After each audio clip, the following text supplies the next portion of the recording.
नमस्कार मित्रांनो, माझं नाव श्रीधर विनायक गोडबोले आणि तुम्हा सगळ्यांचं स्वागत आहे आपल्या चॅनलमध्ये, ज्याचं नाव आहे अड्डा आनंदाचा।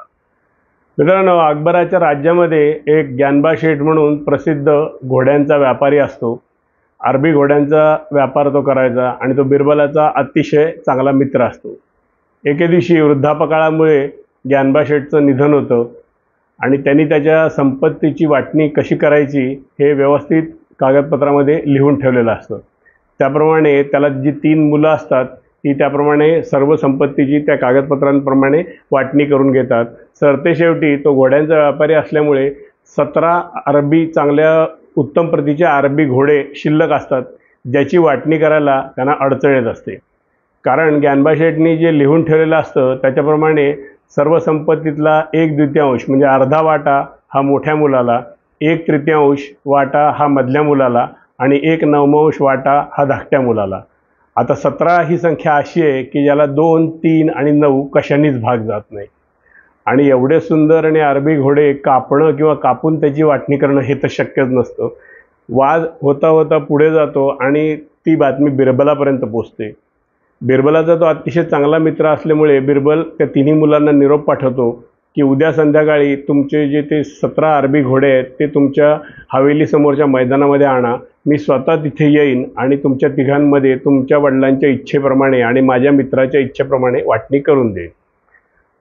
3ही मुलांना ते मान्य होतं। दुसऱ्या दिवशी संध्याकाळी दरबाराचं काम संपल्यानंतर बिरबल त्याच व्यापाऱ्याकडून घेतलेल्या अजून एका अरबी घोड्यावर बसून त्यांच्या हवेलीच्या इथे पोचतो। हवेलीच्या समोरच्या मैदानात भरपूर गर्दी जमलेली असते, कारण सगळ्यांनाच उत्सुकता असते की बिरबल काय चातुर्य लढवणार आणि हे अशक्य वाटणारी वाटणी करून देणार। 3ही मुलं त्यांचे 17 घोडे आणून तिथं एका लाईनीत उभे करतात। तिथं आल्यानंतर बिरबल बोलायला सुरुवात करतो, म्हणतो, मुलांनो, तुमचे वडील हे माझे अतिशय चांगले मित्र होते।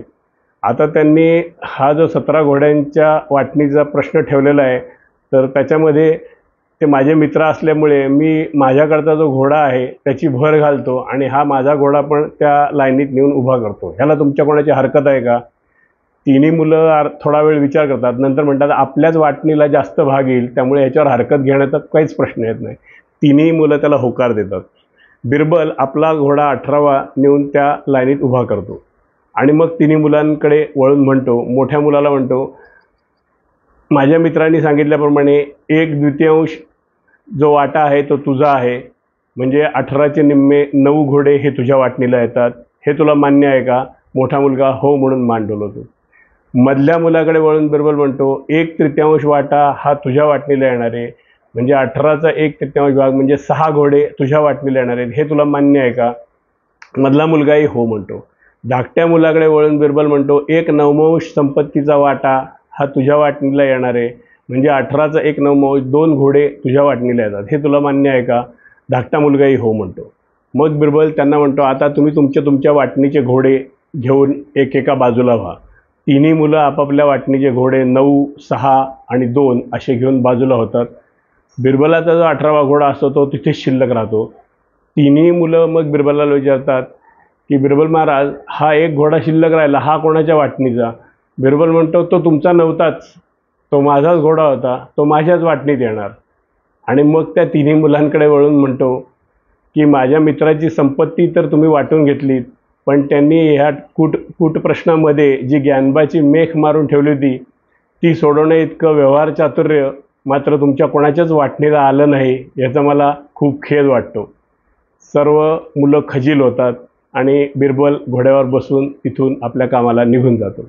मित्रांनो, कसा वाटला किस्सा? लहानपणी बिरबलाची चातुर्य कथा म्हणून आपण सगळ्यांनी ही गोष्ट ऐकलेली असते, पण ह्याच्यात प्रॉब्लेम सॉल्व्हिंगचं एक महत्त्वाचं तत्त्व दडलेलं आहे। ते म्हणजे बऱ्याच वेळा प्रॉब्लेममध्ये ज्या गोष्टी दिलेल्या असतात त्याच्यात एक अशी काहीतरी मिसिंग गोष्ट किंवा माहिती किंवा एक ज्ञानबाची मेघ दडलेली असते की जी सोडवण्यासाठी आपल्याला आपलं बुद्धिचातुर्य वापरायचं असतं आणि ते बुद्धिचातुर्य वापरून ते प्रश्न तो सोडवल्यानंतर ते बुद्धिचातुर्य आपल्याचकडे राहतं, जसं की तो बिरबलाचा घोडा त्याच्या स्वतःकडे राहतो। तर ह्यापुढे कधीही लक्षात ठेवा, एखादा न सुटणारा प्रश्न आल्यानंतर त्यात दिलेल्या माहितीत आपल्याला आपल्या बुद्धिचातुर्याने काय भर टाकता येईल जेणेकरून तो प्रश्न सुटेल। असे छान किस्से ऐकण्यासाठी आपला चॅनल सबस्क्राईब करा, ज्याचं नाव आहे अड्डा आनंदाचा. मित्रांनो, प्रॉब्लेम सॉल्विंगच्या पुढच्या व्हिडिओमध्ये पुन्हा भेटूया. आणि हा व्हिडिओ तुम्हाला आवडला असेल तर लाईक करा. तुमच्या ज्या काय कॉमेंट्स असतील त्या मला कॉमेंटमध्ये लिहून कळवा.